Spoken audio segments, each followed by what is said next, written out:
Today we continue in The Giver by Lois Lowry. We're going to be reading chapter 7, and finally we're going to find out what Jonas's assignment will be. You probably already know. Did you read ahead? Now Jonas's group had taken a new place in the auditorium, trading with the new 11s, so that they sat in the very front, immediately before the stage. They were arranged by their original numbers, the numbers they had been given at birth. The numbers were rarely used after the naming, but each child knew his number. Sometimes parents use them in irritation at a child's misbehavior, indicating that mischief made one unworthy of a name. Jonas always chuckled when he heard a parent exasperated call sharply to a whining toddler, "That's enough, 23." Jonas was 19. He had been the 19th new child born his year. It had meant that at his naming, he had been already standing and bright-eyed, soon to walk and talk. It had given him a slight advantage the first year or two, a little more maturity than many of his group mates who had been born in the later months of that year. But it evened out, as it always did, by 3. After 3, the children progressed at much the same level. Though by their first number one could always tell who was a few months older than others in his group. Technically, Jonas's full number was 1119, since there were other 19s, of course, in each age group. And today, now that the new 11s had been advanced this morning, there were 2 1119s.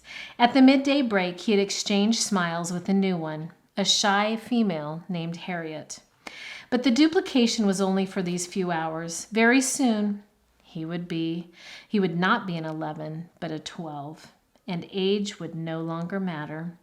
He would be an adult like his parents, though a new one, and untrained still.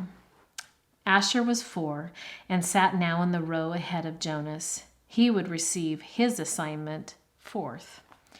Fiona, 18, was on his left, and on his other side sat 20, a male named Pierre, whom Jonas didn't like much. Pierre was very serious, not much fun, and a worrier, and tattletale too. "Have you checked the rules, Jonas?" Pierre was always whispering solemnly. "I'm not sure that's within the rules." Usually it was some foolish thing that no one cared about. Opening his tunic if it was a day with a breeze. Taking a brief try on a friend's bicycle, just to experience the different feel of it. The initial speech at the ceremony of 12 was made by the chief elder, the leader of the community who was elected every 10 years. The speech was much the same each year.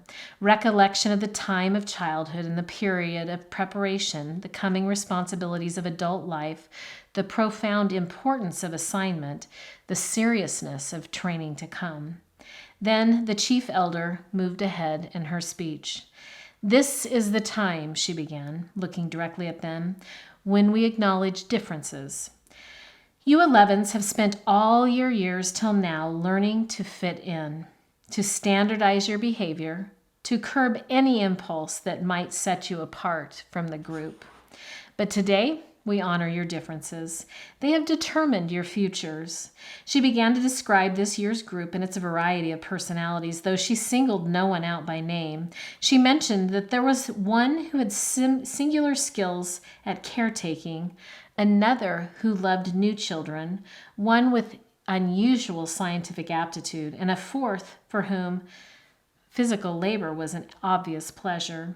Jonas shifted in his seat, trying to recognize each reference as one of his group mates. The caretaking skills were no doubt those of Fiona on his left. He remembered noticing the tenderness with which she had bathed the old. Probably the one with scientific aptitude was Benjamin, the male who had devised new, important equipment for the rehabilitation center. He heard nothing that he recognized as himself, Jonas. Finally, the chief elder paid tribute to the hard work of her committee, which had performed the observations so meticulously all year. The committee of elders stood and was acknowledged by applause. Jonas noticed Asher yawned slightly, covering his mouth politely with his hand. Then, at last, the chief elder called number 1 to the stage, and the assignments began. Each announcement was lengthy, accompanied by a speech directed at the new 12. Jonas tried to pay attention as one smiling happily received her assignment as fish hatchery attendant, along with words of praise for her childhood spent doing many volunteer hours there, and her obvious interest in the important process of providing nourishment for the community. Number 1, her name was Madeline, returned finally, amidst applause, to her seat, wearing the new badge that designated her fish hatchery attendant. Jonas was certainly glad that that assignment was taken. He wouldn't have wanted it, but he gave Madeline a smile of congratulation. When a female named Inger, received her assignment as birth mother, Jonas remembered that his mother had called it a job without honor, but he thought the committee had chosen well. Inger was a nice girl, though, somewhat lazy, and her body was strong. She would enjoy the 3 years of being pampered that would follow her brief training. She would give birth easily and well, and the task of laborer that would follow would use her strength, keep her healthy, and impose self-discipline. Inger was smiling when she resumed her seat. Birth mother was an important job, even if lacking prestige.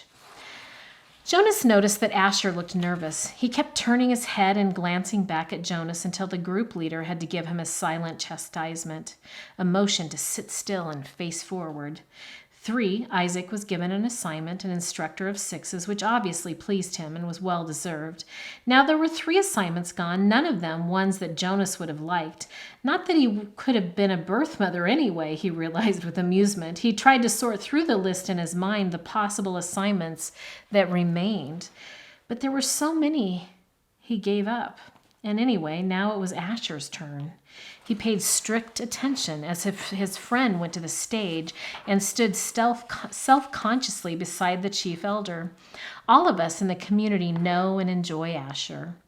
The chief elder began. Asher grinned and scratched one leg with the other foot. The audience chuckled softly. When the committee began to consider Asher's assignment, she went on, there were some possibilities that were immediately discarded, some that would clearly not have been right for Asher. For example, she said, smiling, we did not consider for an instant designating Asher an instructor of 3s. The audience howled with laughter. Asher laughed too, looking sheepish but pleased at the special attention. The instructors of 3s were in charge of the acquisition of correct language. In fact, the chief elder continued, chuckling a little herself, we even gave a little thought to some retroactive chastisement for the one who had been Asher's instructor of 3 so long ago. At the meeting where Asher was discussed, we retold many of the stories that we all remembered from his days of language acquisition. Especially, she said, chuckling, the difference between snack and smack. Remember Asher? Asher nodded ruefully, and the audience laughed aloud. Jonas did too. He remembered, though, he had been only a 3 at the time himself. The punishment used for all small children was a regulated system of smacks with a discipline wand, a thin, flexible weapon that stung painfully when it was wielded. The child care specialists were trained very carefully in the discipline methods. A quick smack across the hands for a bit of minor misbehavior, 3 sharper smacks on the bare legs for a second offense. Poor Asher, who always talked too fast and mixed up words, even as a toddler. As a 3, eager for his juice and crackers at snack time, he one day said smack instead of snack as he stood waiting in line for the morning treat. Jonas remembered it clearly. He could still see little Asher wiggling with impatience in the line. He remembered the cheerful voice call out, I want my smack. The other 3s, including Jonas, had laughed nervously. Snack, they corrected. You meant snack, Asher, but the mistake had been made, and precision of language was one of the most important skills of small children. Asher had asked for a smack. The discipline wand in the hand of the child care worker whistled as it came down across Asher's hands. Asher whimpered, cringed, and corrected himself instantly. Snack, he whispered. But the next morning, he had done it again and again the following week. He couldn't seem to stop, though for each lapse the discipline wand came again, escalating it to a series of painful lashes that left marks on Asher's legs. Eventually, for a period of time, Asher stopped talking altogether when he was a 3.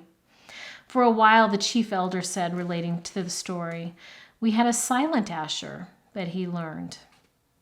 She turned to him with a smile. When he began to talk again, it was with greater precision, and now his lapses are very few.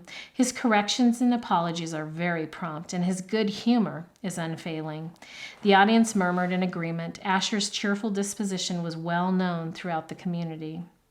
"Asher," she lifted her voice to make the official announcement, "we have given you the assignment of Assistant Director of Recreation."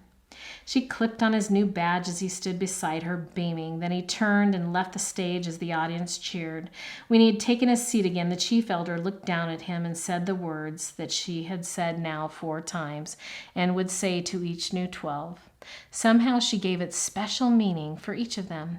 "Asher," she said, "thank you for your childhood." The assignments continued, and Jonas watched and listened, relieved now by the wonderful assignment his best friend had been given. But he was more and more apprehensive as his own approached. Now the new 12s in the row ahead had all received their badges. They were fingering them as they sat, and Jonas knew that each one was thinking about the training that lay ahead. For some, one studious male had been selected as doctor, a female as engineer, and another for law and justice. It would be years of hard work and study. Others, like laborers and birth mothers, would have a much shorter training period. 18, Fiona on his left was called. Jonas knew she must be nervous, but Fiona was a calm female. She had been sitting quietly, serenely throughout the ceremony. Even the applause, though enthusiastic, seemed serene when Fiona was given the important assignment of caretaker of the old. It was perfect for such a sensitive, gentle girl, and her smile was satisfied and pleased when she took her seat beside him again. Jonas prepared himself to walk to the stage when the applause ended and the chief elder picked up the next folder and looked down to the group to call forward the next new 12. He was calm now that his turn had come. He took a deep breath and smoothed his hair with his hand. 20, he heard her voice say clearly. "Pierre?" She skipped me, Jonas thought, stunned. Had he heard wrong? No, there was a sudden hush in the crowd, and he knew that the entire community realized that the chief elders had moved from 18 to 20, leaving a gap. On his right, Pierre, with a startled look, rose from his seat and moved to the stage. A mistake? She made a mistake? But Jonas knew, even as he had the thought, that she hadn't.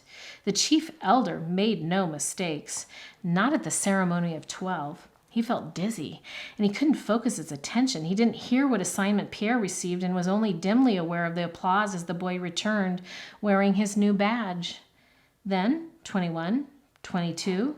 The numbers continued in order. Jonas sat dazed as they moved into the 30s and then the 40s, nearing the end. Each time at each announcement, his heart jumped for a moment, and he thought wild thoughts. Perhaps now she would call his name.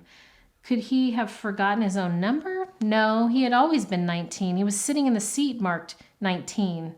But she had skipped him. He saw the others in his group glance at him, embarrassed, and then avert their eyes quickly. He saw a worried look on the face of his group leader. He hunched his shoulders and tried to make himself smaller in the seat. He wanted to disappear, to fade away, not to exist. He didn't dare to turn and find his parents in the crowd. He couldn't bear to see their faces darkened with shame. Jonas bowed his head and searched through his mind. What had he done wrong?